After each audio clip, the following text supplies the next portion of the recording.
Hi guys, and welcome back to my channel. Today's video is basically top 5 things you should really avoid when writing a personal statement. And as someone who has read over quite a few personal statements, over 100 I would say, these are things I see all the time. They're really common mistakes, but it's just good to kind of avoid them if you see them. First thing is, ever since I was a child, or since I was born, from a very young age, I have always wanted to be a doctor, be a lawyer. This is just really unrealistic. I do appreciate for some people it's true, but at that age, or as a toddler, like, you don't know what a doctor is. You know, you probably have had an injection or something, but you don't know what a doctor is, nor do you have the cognitive ability to aspire to be a doctor or to think about your future. So it's just not true. Like, it's impractical. It doesn't make sense. Avoid it. It's very common. It's like nothing to be ashamed of if you do write that, because, you know, for you it is maybe something you've wanted to do for a long time, but whether you've wanted to do it since yesterday or since you were 4, it really doesn't matter. It's more about what you do. So avoid ever since I was a child, or since I was born, or for as long as I can remember. Those are really annoying phrases. Do not use them. Second thing to avoid is big phrases about your subject.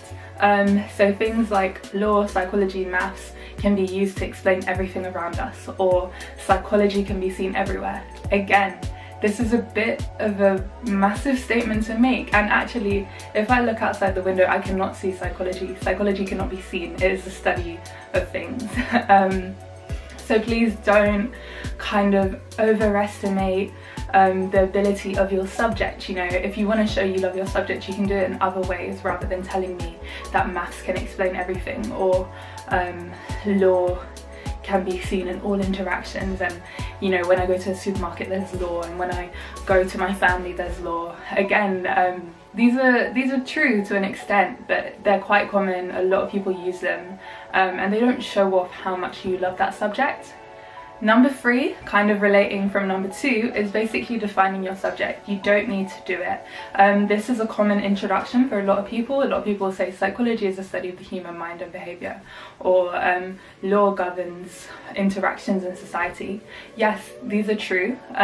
These are accurate definitions, but the admissions tutor for that subject does not need to be told what that subject involves or what that subject is. Again, there are loads of other ways to kind of introduce your passion for your subject rather than just defining it, and the reason I discourage it is because if you are a really good candidate for that subject, you know, don't spend your character count defining the subject, because the people reading your personal statement, they don't need to be told what it is. Number 5 is basically use really fancy language. Please don't do that. Please don't talk about things like burning desire, things like delving deep into a subject. If you wouldn't say it to your friend, and if you wouldn't say it to your teacher, if you've never said it aloud, don't use it. Please do not open up a thesaurus to try and find something that sounds fancy.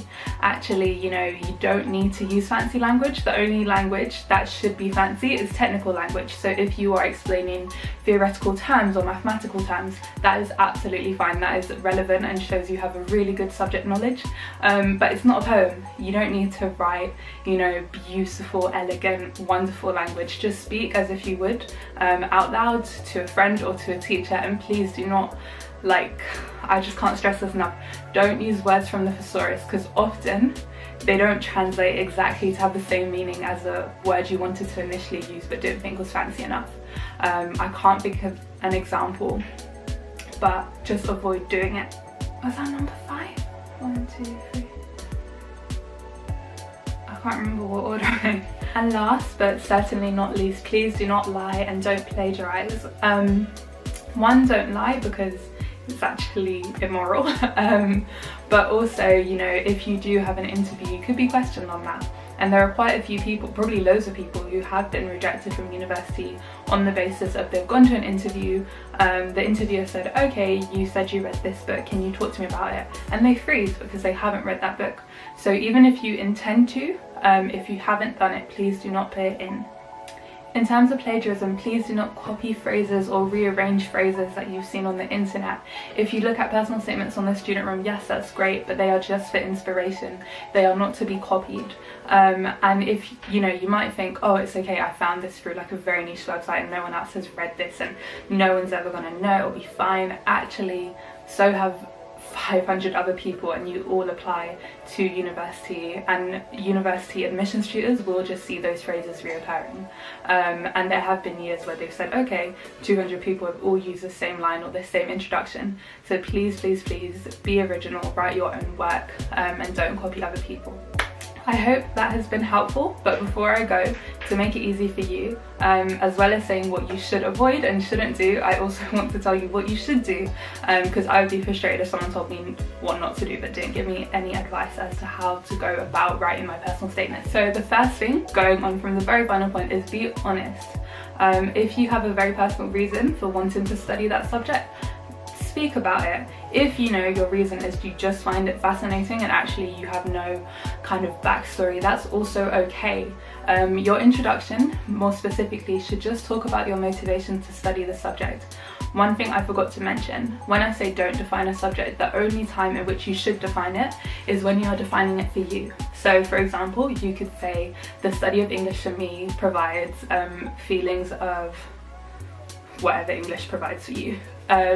Or to me, the study of psychology not only allows us to study behaviour, but also the mind and the way in which that influences it. So if you are going to define a subject, make sure you do it to really showcase your understanding and your engagement with that subject.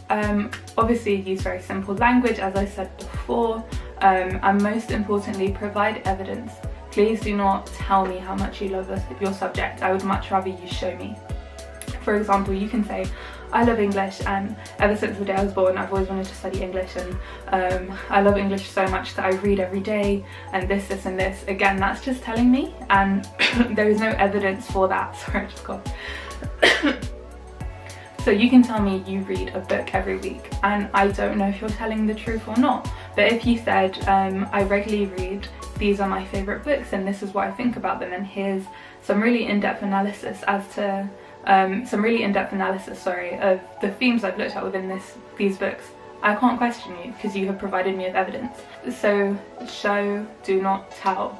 And as well as that, providing evidence, make sure you are elaborating. Think of PEE, point, evidence, explanation. The last E, the explanation, elaboration, extension, whatever you want to call it, that is the most important, because that is where I see your engagement with your subject. So I often say to students, if I said to you, I went to the cinema, would that be an interesting conversation? The answer should be no. If it's yes, wow.